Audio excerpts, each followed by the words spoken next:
വയസ്സുകാരിയെ കോപിച്ച 6 വയസ്സുകാരിയെ കോപിച്ച പ്രവാചകൻ എന്ന് തന്നെ വളരെ കൃത്യമായ നിലയിലുള്ള ആക്ഷേപം കേരളക്കരയിൽ മലയാള സോഷ്യൽ മീഡിയയിൽ പ്രചരിക്കാൻ തുടങ്ങിയിട്ട് കാലം എത്രയാണ്? അതിന് ഞാൻ മറുപടി പറയുകയാണ് ചെയ്തത്. അതിന് മറുപടി പറയേണ്ട ബാധ്യത ഞങ്ങൾക്കില്ലേ? 6 വയസ്സുകാരൊക്കെ വാസ്തവത്തിൽ ഭൂമിയിൽ വെച്ച് കൂടാത്തതാണ്. എത്രമാത്രം വൃത്തികേടാണ് പറയുന്നത്. ഒരു മഹാവിഷ്ണുവിനെ കുറിച്ച് 6 വയസ്സിൽ ശാരീരിക ബന്ധത്തിലേക്ക് പറയണം.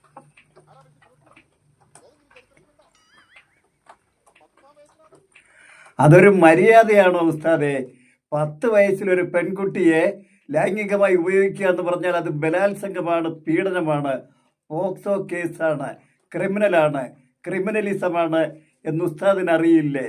അങ്ങനെ ഒരു പെൺകുട്ടി ആരെങ്കിലും ലൈംഗികമായി ഉപയോഗിച്ചാൽ അദ്ദേഹം ഇനി എത്ര മഹാനായാലും എത്ര മഹാപണ്ഡിതനായാലും ഏത് പ്രവാചകനായാലും അയാളെ ആരെങ്കിലും ആരാധിക്കുമോ?